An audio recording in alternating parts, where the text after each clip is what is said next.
Well, welcome back, guys. It's been a long day. I'm not gonna lie to you. I've been up since 4:30, but you know what?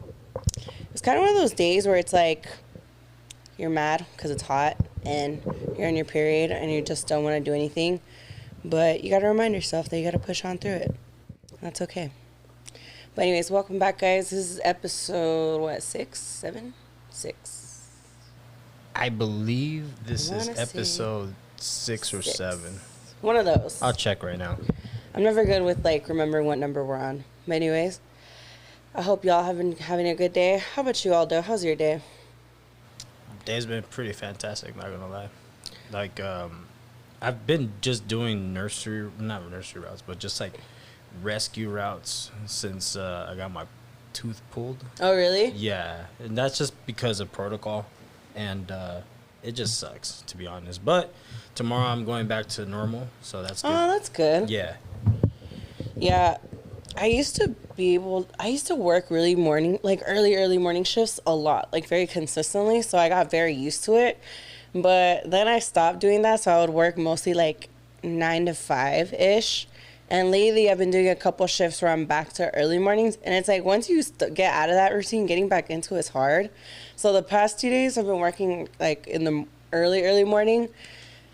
And man, it's been hard. I'm just like, I don't want to be here. But I get out so early that it always makes up for it. I like getting out early. I like being able to go in early, get out early, still have most of my day. Even though yesterday, honestly, I was kind of lazy. I didn't do too much. Today, I did laundry and all that, you know. So it's been a good, productive day. Just trying to gear up for this weekend. Bad Bunny. Big ass weekend for you, right? I know. I'm so excited. First time in Chicago. I'm so hyped because, see, Nessa has always come out here to LA for us. Like, she's been to California and LA so many different times to visit us or like for festivals and stuff. But we've never visited her out there. So it's very exciting. And I remember the first time we did like, it wasn't her first time out here, but it was the first trip where we planned for her to just come. Like, we didn't have any festivals or shows planned. We just did like all the LA touristy stuff. You know, like took her to Venice, Santa Monica, the observatory, LACMA, all that stuff. And now it's our turn. She was like, I usually go to Chicago, but we don't like do the touristy stuff. But since you guys are coming out here, we'll do the touristy stuff. Like go to the Bean. And, you know, Chicago has the Starbucks Reserve, like that big ass Starbucks, like the biggest Starbucks.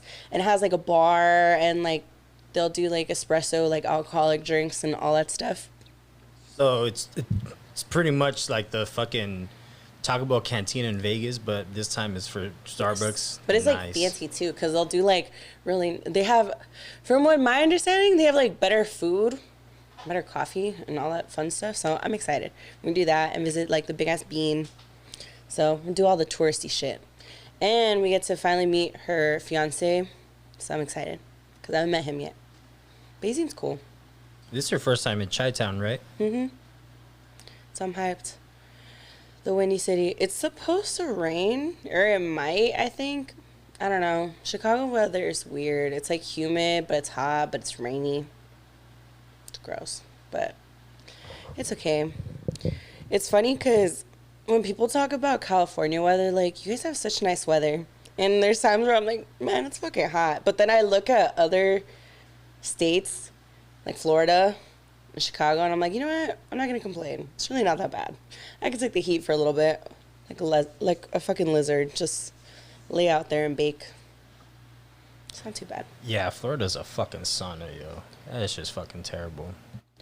Florida, it's like, it's not just hot. It's just so humid too. But I will say, the times I've been in Florida, my skin loved it, and I always feel so good when my skin looks good. That's when like I'm my most confident. Right now, it's like a little. It's been very touch and go, but it's okay. I'm still a bad bitch. Yeah, no offense, Lynn. Right now, we're catching you in 4K, and damn. Dude, I know. I was telling, so we have a new setup, and I'm like, bro, you're going to catch me slipping in 4K from different angles. And I'm like, I don't know how I feel about this. I didn't even really do my makeup today because, one, it's too hot, and two, like I said, I started my period. So, you know, like, okay, obviously you guys wouldn't know this, but like my ladies out there, you know how it's like that first day of your period where you just don't feel cute at all, and you just don't want to try. You just want to be comfy because it's like your body's just going through it. And that's kind of how I feel today. But it's funny because it kind of goes into what I want to talk about today. Because, okay, on the podcast Instagram, I did a poll because I was just curious. I'm like, what do y'all want me to talk about? You know, like. By the way, Lynn, sorry to cut you off, but this is in fact episode 7. Lucky 7. I can't count apparently because I could have sworn it was 6. But you're good, dude. I can't count either. But lucky number 7. Anyways, like I was saying, so on the Instagram, I asked y'all, what do you want me to talk about? I gave you guys different ideas because I've learned with Instagram, like if you do the little questions thing where you have people fill it out, most people won't do it. So I'm like, okay, let me just add the little poll too. I mean, some people did, so shout out to the ones that did. But I also did a poll, and and honestly, the results kind of surprised me because I thought it was gonna lean more towards like dating, because I know a lot of people that follow me are like kind of chismosos, and I've had a lot of questions about my dating life, even though I'm like, the ones that know, and the ones that don't, like, no offense, just, I just want to keep certain things a little bit more private this time. Tough titty. Yeah.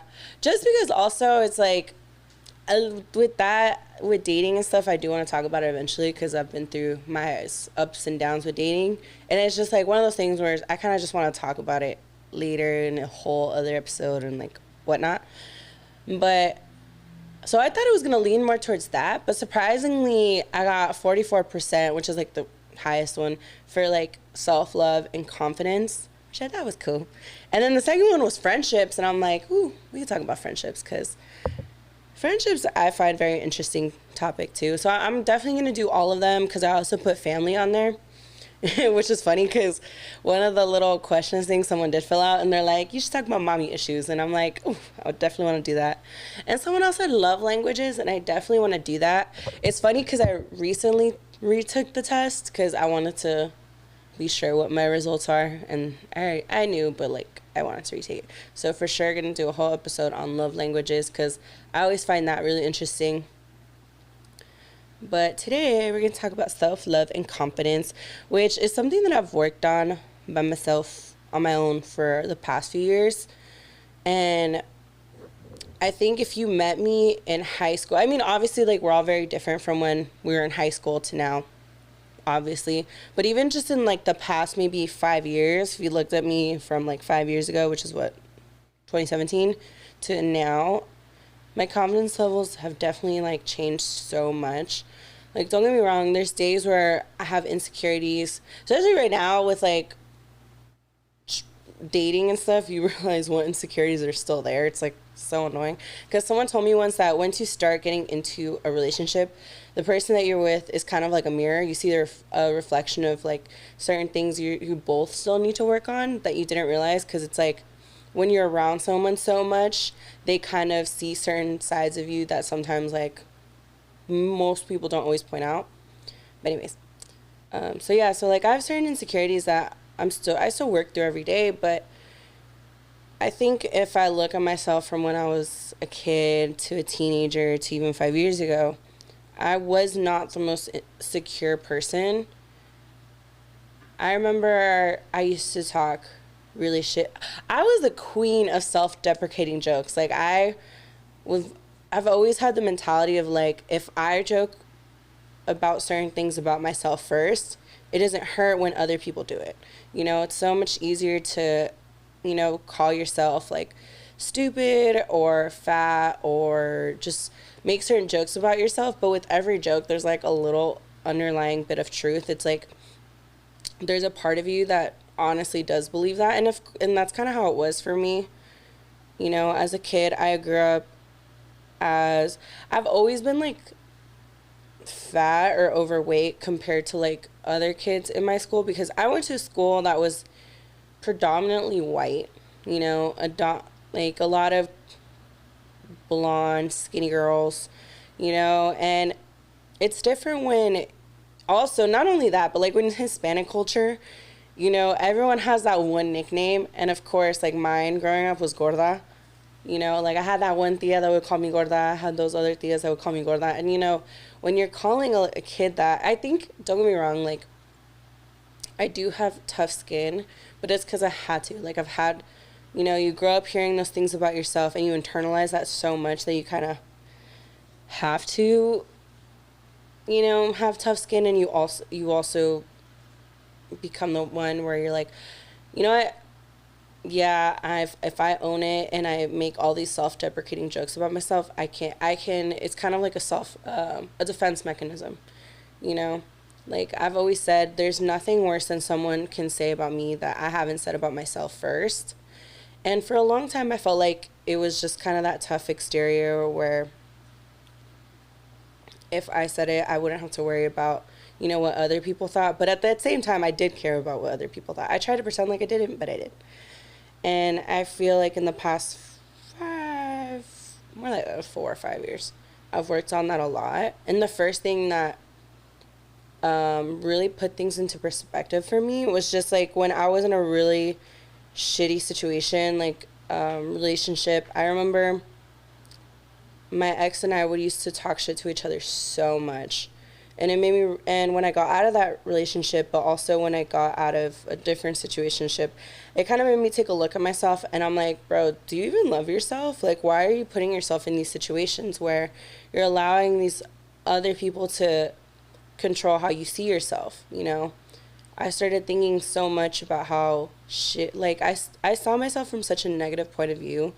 And I'm like, why am I like this? Like, why am I looking at myself like this? Like, why don't I love myself? And I realized I did a lot of work and I read a bunch of different books and I journaled a lot. And I think one of my favorite pieces of advice that I saw was just on Twitter. And I bookmarked this video, and it's do you guys know that show Prison Break? Absolutely. Okay. You know the main guy? I don't remember his name. The actor. I know who you're talking about. So what happened to him a while back ago, he was being fat shamed or something along those lines where he felt insecure about his body, and people kind of like wailed on him a bit, but then he came out and made a statement, correct? Something along those lines? Kind of. Well, I don't know. To be honest, I don't know where this clip is from. I just saw it on Twitter. But I know it's like the guy from Prison Break. I don't remember the actor's name. I know someone was going to be screaming at their fucking phone or computer or whatever, or their fucking earphones, the actor's name. But I don't remember his name. But I saw this video on Twitter, and it's always stuck with me. I remember I just bookmarked it, I kept it, and to this day, like every now and then when I need the reminder, I'll look at it again. And I'm going to play that audio because it's really, really good. By the way, that actor's name is Wentworth Miller. There you go. Hold on. It became clear to me at a certain point in my life, I've had friendships. I've been a good friend to people, and when a friend is in crisis, I know how to be there for them. I know how to hold a space that looks like listening. It looks like support. It looks like a back and forth. Maybe it just looks like a hug. Maybe it looks like being silent and just holding their hand. I know how to do that for a friend. I realize that when I am in crisis, when I have quote unquote fucked up, my response is, "You fucking idiot." How could you? Of course. What did you expect? If I spoke to my friends like I used to speak to myself, I would have no friends. So what I started to pay attention to was how I spoke to myself out loud and in my head. And in your head is a much more difficult conversation, but you can, I judge, control the words that come out of your mouth. So if you do talk to yourself out loud, and I do, make sure that the words are loving and supportive and nourishing. Start the work of being your own best friend. And I honestly loved that advice, and it really stuck with me. I've always journaled on and off since I was in middle school, high school, more in high school. When I was in a really low point in my life, I think high school is when I really hated myself. I've self-harmed in the past. I've almost unalived myself before when I was in high school. And those times were really shitty. And obviously it led to me to enter in certain relationships where I tried to seek validation from other people. And not even just relationships as in like dating, but also friendships. I realized that a lot of friendships that I had at that time, they fed into enabling my bad behaviors. And, you know, we would all have that same attitude of, we would always make deprecating jokes. And as I got older and I heard that piece of advice, I really took it to heart. And so the past few years, I took up journaling again. And it's not even like I would journal like about my day or anything like that, but I started really journaling, you know, my thoughts and just insecurities that I would feel at that time, and just try and dig deeper into why I would feel that way. I started doing the shadow work, started working on healing my inner child, which, you know, if you don't know what shadow work is, I would really look into it because that helped me a lot. It made me look at my shadow self and try and understand certain things in my past and certain insecurities that, you know, like why I felt that way. And like he said, it's just about being your own friend, being your best friend first. And think about the way that you talk about yourself, like the things that you say to yourself when your subconscious doesn't know the difference between fact and a lie. So those things that you're saying to yourself, you're internalizing that and you're truly believing that, and that's going to manifest itself in different ways in your life, from your self-esteem to the relationships that you interact with and the relationships that you allow into your life. And so one thing I used to do when I would journal is I would start off my day with like what I'm grateful for that day, because there's always something to be grateful for. It could be really, really simple. Like you're just grateful that you woke up that day. I'd be grateful for my cup of coffee in the morning. I'd be grateful that, you know, I have a job, like simple stuff like that. But obviously it can be even more than that. I'd be grateful for that, for my friends, grateful, anything. Because once you see how much good is in your life, it helps manifest that even more. But also I would write down the things that I would love about myself. And at first it's so hard because you're just like, you feel silly. And that's the thing, is like I felt so silly doing it. I was like, what am I doing? Like, this is so weird. And so the thing is that you kind of train yourself to find things to love about yourself. And it's kind of like that fake it till you make it attitude. If you go into it just trying and doing the work, eventually you're going to believe it. You're going to find things that you're like, you know what, I really do love that about myself. You know what, I do love the way that I'm there for my friends. Yes, I do love the way that I feel things so deeply, you know, stuff like that. And also like affirmations is another thing where I felt really silly about, where, you know, I've heard people do like affirmations where they just look at themselves in a mirror and they're like, oh, I am beautiful, I am strong. And it does feel really silly, but it actually does help so much. And sometimes I wouldn't do that all the time, but I would just write it down in my journal, like, I am strong, I am beautiful, I am this and that, I attract wealth, I am exactly where I need to be. And in a way, kind of, like you said, fake it till you make it. Eventually you start actually believing those things. And what I would do too is that I would have a little sticky note and I would write like 5 affirmations that I wanted to focus on at that time. And I would just leave it on my little mirror because every day, you know, go to a mirror that you're going to be at every day and just stick it on there. And I go in my bathroom every day to, you know, get ready, brush my teeth or whatever. And every day I would see that sticky note and I would read it. And eventually it just helped with your confidence and your self-worth a lot. And, you know, I'm rambling so much. Because that coffee low-key hit so much right now. I fucking love cold brew, man. But all in all, I kind of just faked it till I made it, you know? Every day I would work at it every day. Journal every day what I'm grateful for. Journal every day you know, what the affirmations, journal every day, something that I loved about myself. Okay, maybe not every day. Sometimes I would skip a day. But for the most part, I just tried to do it as consistently as I could until one day I kind of woke up and I actually believed the stuff I was writing. I actually believed that, you know, I am beautiful and I can set my mind to anything and that I can achieve anything that I want to. And don't get me wrong, I still have my shitty days. I still have days where, you know, I doubt myself a lot. And that's all just, you know, trauma that I got to work through still and healing that I got to work through. And that's something that I had to remind myself. It's not healing yourself until, you know, you're 100% healed, because I don't think you ever are. You're always a work in progress. It's just getting to a point where you can look at yourself in the mirror and truly see yourself for all that you're worth, because you are worth everything. You are the sun, you are the world, you are the universe, you are everything. And I think also another thing that helped a lot was realizing that there were people who, you know, I never was out of friends who, you know, didn't push me and didn't believe in me. And that was my whole thing, is that I have so many people in my life that believe in me, but it didn't really matter because I didn't believe in myself.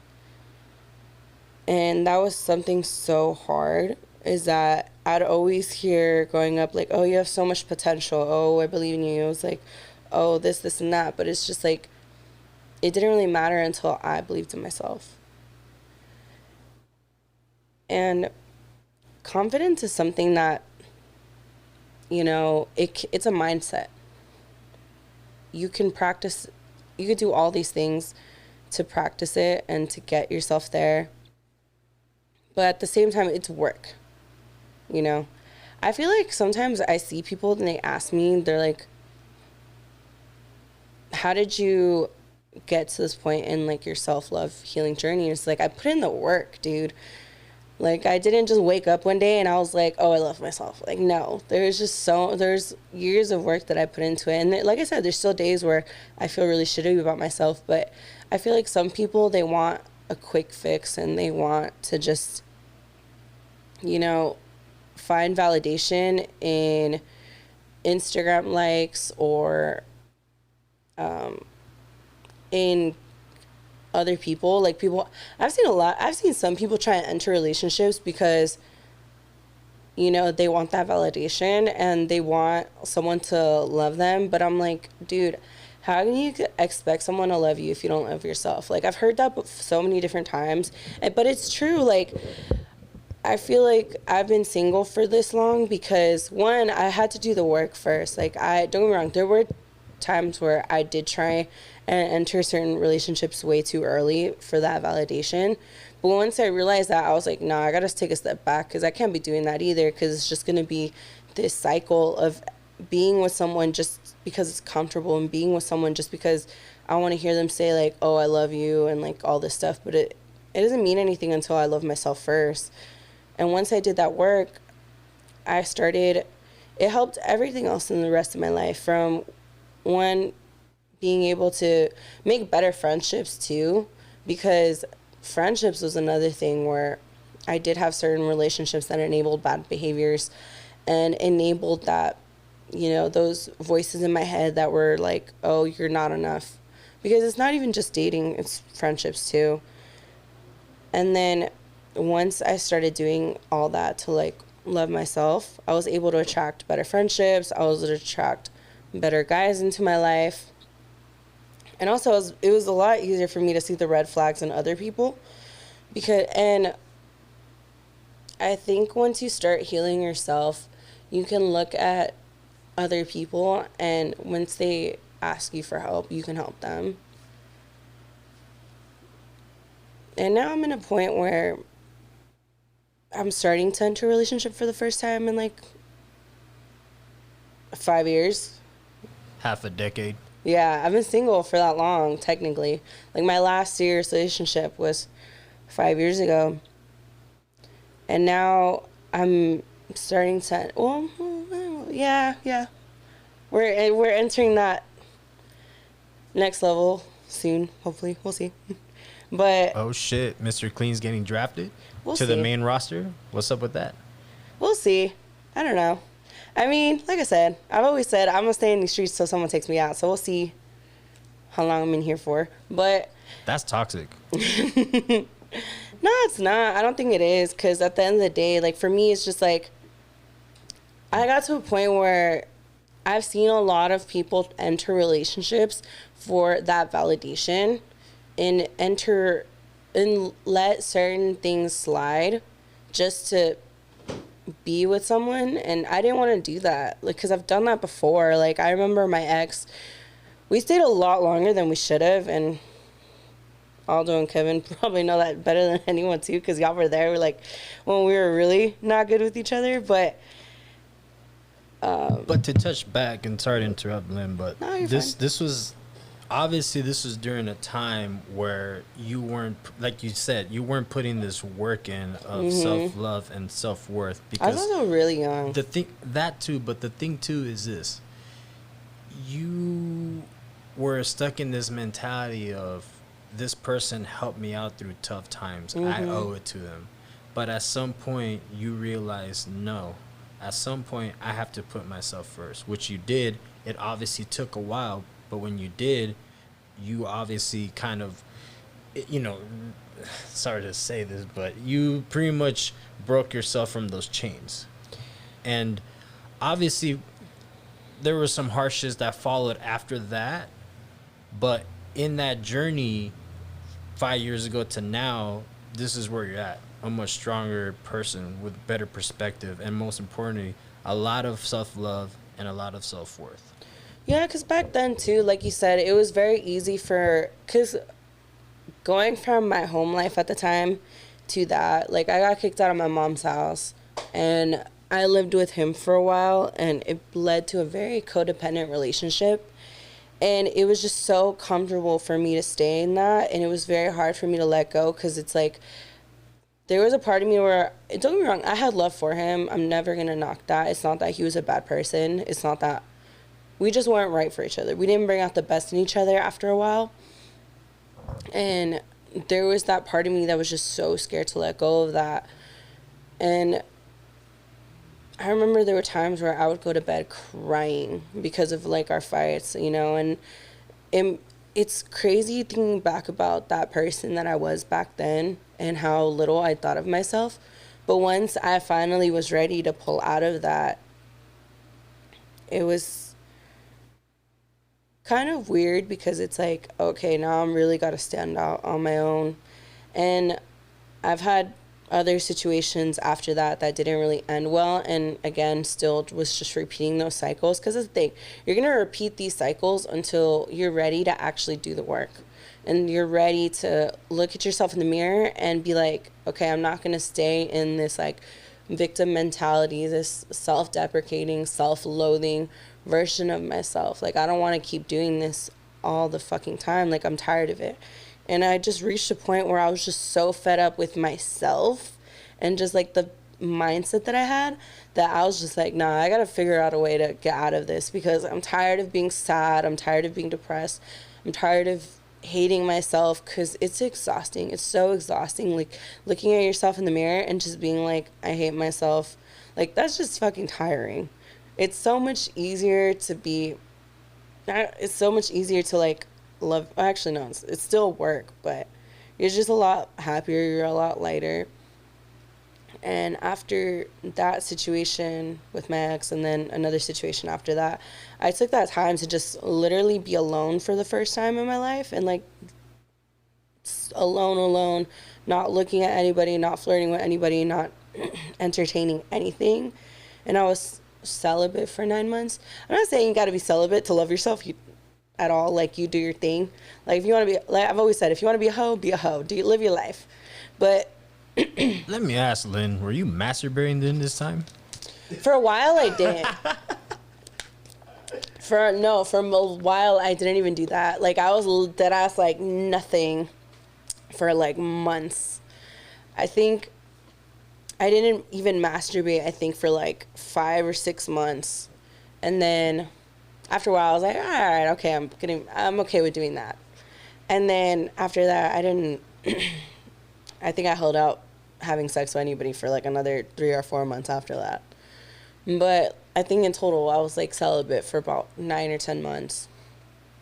But anyways, because like I said, it's just at the end of the day, it all just has to be like for the right reasons. If you're gonna be a hoe, but don't do it just to seek validation, because I've seen that too. And I've done that. I've even done that too, because it's a little ego boost when you know that you can get someone, you know?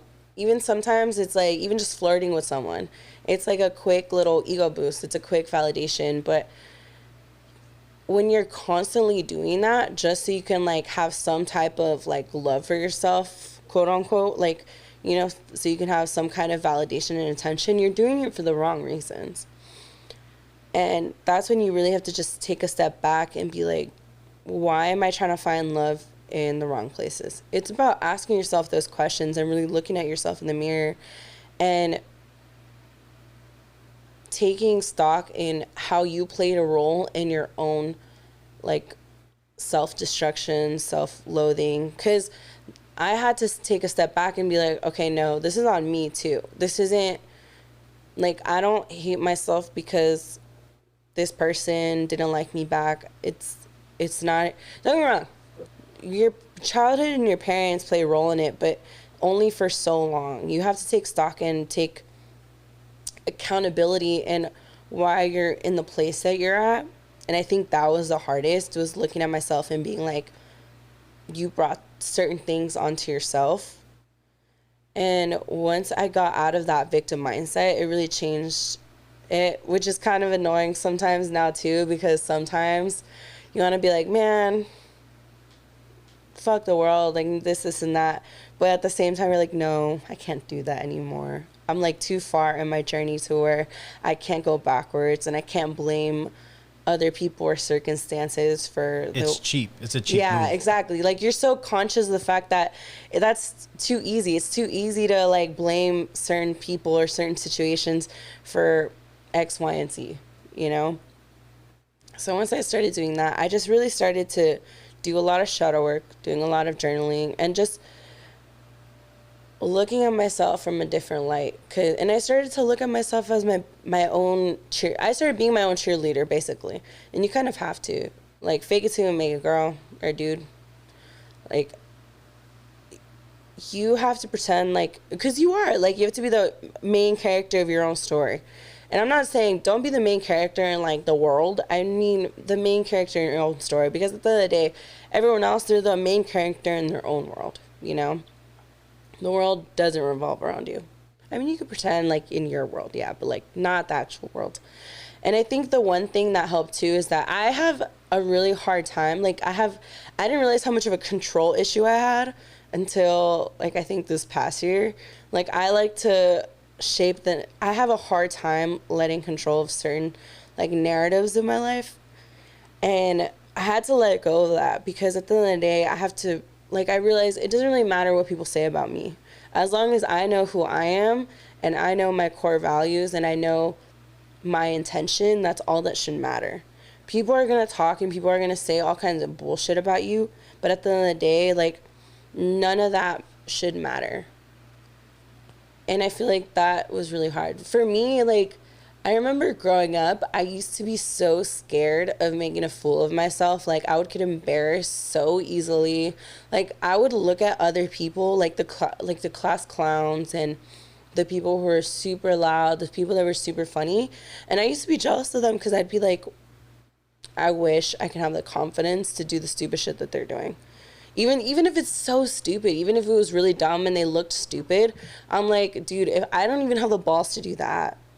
And I feel like now that I'm older, I'm more comfortable. Like, like, for example, recently I did karaoke with Homeboy and his roommate Victor, shout out Victor, and his girlfriend Leslie, shout out Leslie, and they're dope.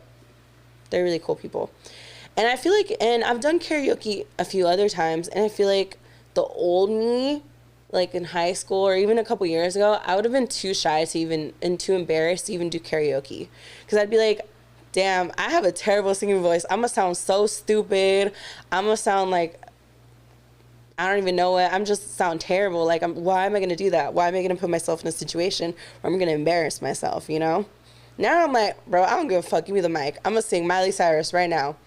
I remember I went to do karaoke with like Nancy, and her and I were singing the Climb by Miley Cyrus at the top of our lungs and not giving a fuck. And I think that is one of the most amazing feelings is when you do shit and you know you're gonna look stupid, but you don't care. And in the past few years, I've gotten so comfortable doing that. Like, Nancy and I will be those stupid-ass people doing stupid-ass dances at festivals, in the club, and I will not give a shit. And it's one of the most freeing feelings to be able to do. Like, even this, dude. I think even 2 years ago, I had this idea 2 years ago, and I still was too embarrassed and cared too much about what people thought to even want to do this. And now here I am doing it, and I don't even fucking care. Like, I don't, and it's, even if it's not that many people watching, I'm still doing it. And I feel more secure in myself to even do this. And I think that's amazing, you know? So do the thing. Even if you think you're going to look like a fool, even if you think you're going to look embarrassed, even if people are going to be talking about whatever the fuck, do the thing. Just fucking do it and say the thing. Because I feel like that's something that it also took me a long time to do, is to be able to speak my mind, set those boundaries, and make sure that I am respected and stand up for myself. Say the thing. If something bothers you and you see people not respecting your boundaries and you see people disrespecting you and just letting shit fly, like, don't do that anymore. Like, that is the one thing that shows confidence and shows self-love, if you fucking stop people and set those boundaries, which honestly is really hard to, well, at least for me it was really hard. Now I've gotten a lot better about it. We're all a work in progress. We're all doing our thing. The great thing is that you're working, though. Because this is something that Kevin and I actually were just talking about the other day. How, like, and this touches back to what you just said about people wanting the fast approach, the right now. Because obviously we live in a microwave era in the sense that people want the results now. I was telling Kevin, there was this quote, most likely by Eric Thompson. He says something along the lines of, don't be mad at the results from the work you didn't put in. And he repeated that again. And it struck a nerve, because a lot of people, they're not trying to put in an effort. They're not trying to put the work in. They're not trying to elevate themselves. And at the end of it, like you said, they just go and do the cheap thing and just blame others for it.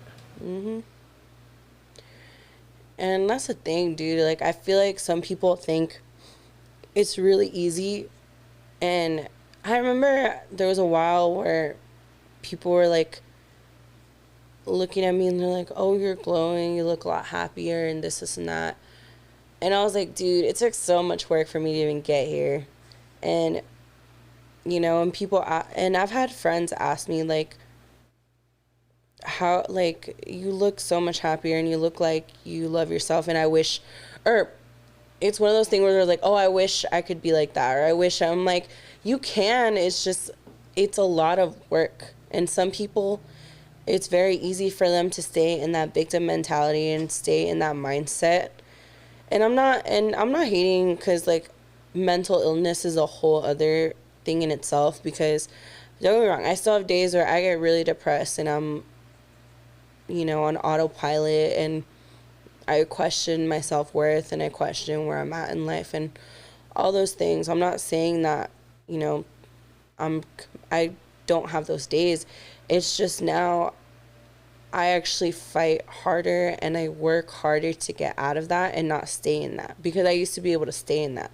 I used to just, you know, stay in that. My depression episodes have gotten a lot smaller and a lot easier, and not easier, but just, like, I'm able to pull myself out of that hole a lot faster than I used to, instead of just wallowing in it and accepting that, like, that negative self-talk that I would do to myself. Because that's what it is too, is that I would get depressed and, you know, call myself those negative names. Like, I would call myself stupid, I would call myself fat, I would call myself all these kinds of names, and I would just wallow in it. Now I'm like, no, this is a moment, we're having a moment, I can own it, I can see it, but this isn't forever, this is just for right now, and we're gonna sit in it and we're gonna figure out why certain things are triggering me, and why I'm in this rut. And if I don't even really have a why, then we're just going to sit in it. We're going to have a moment, and tomorrow's a new day. It's not, one of my favorite things to always say too is that it's a bad day, but it's not a bad life, you know? Or maybe the day had a bad you. That's true. I don't even know if half the shit I made sense, but like I hope it made sense. Listen, people are gonna listen to this and they're gonna make up whatever the fuck they want to make up. I hope it from the resonates with conversation. someone. The coffee started hitting, Sure and it then I will. immediately started crashing soon after. It's been a long day, but you know, we're here, we're kicking ass, we're getting through another work week, and I hope everyone gets through today and this work week too. But you know what? Getting through today, just got to get through tomorrow, and then Friday I'm off to Chicago, and I'm gonna go live my best life with my best friends. And that's the thing too, that's another thing, is that one of the greatest things I ever did was really surround myself with, I think that's the one thing I've always been really blessed with, that I surround myself with good people. Like, you guys have been in my life for 7 years now. Just about, yeah. Yeah. And I have other people in my life that nurture the best version of myself, and they don't enable bad behavior. And Nessa and Brie are definitely people that do that. And I'm very excited to all of us to be reunited and seeing Benito together.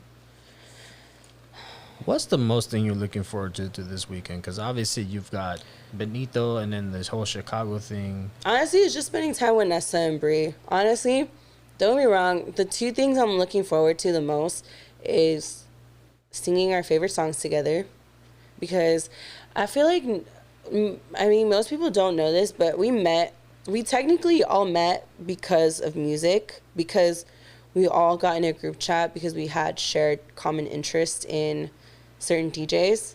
I mean, the concert we're going to is reggaeton, but still, it was like music. So we're going to be able to share a moment like that, so we're going to be at another concert together and sing our favorite songs and be together. I'm really looking forward to that. But also, I'm really looking forward to us just like pretty much having a sleepover and being able to like in person talk and chismear and, you know, chill and be together. I have my period and I feel emotional because I'm so excited. What a bad time for nature to call, right? I know, dude. You should have seen me this past week. I feel so bad for homeboy because I've been crying over nothing all week. Like, I remember, I forgot. I literally don't even know why I started crying. And he just looked at me, he's like, "Why are you crying?" And I'm like, "I don't know." And he just, see, that's why I like him though, because like, I have those moments and he doesn't really freak out. He kind of just like lets them happen and he hugs me and he's, because like I start, that's the one thing I'm going to tell you when it comes to confidence is I have a bad habit of apologizing for everything. And this one tip that I heard from someone was, instead of saying I'm sorry, change it to saying like thank you. Like let's say I had you waiting and I'm like, "Oh, I'm sorry to keep you waiting," instead of saying that, saying thank you for waiting, you know? And just like certain little things like that. I apologize, but it's not even just that. I apologize for everything. So I remember in that moment, I was like apologizing to him. Because like I said, you know, I have moments where I step back, but it's all about how you recover. And I was apologizing. He's like, "Why are you apologizing? Don't apologize." I was like, "You're right." Nah, you got to take him onto the main roster. What are you doing, Lynn? It's not up to me, actually. I'm waiting for him, so he needs to get on that. But we've had that talk. We're in a good place. I like where we're at. I like where we're going. It's the first time in like forever where I feel very secure in something.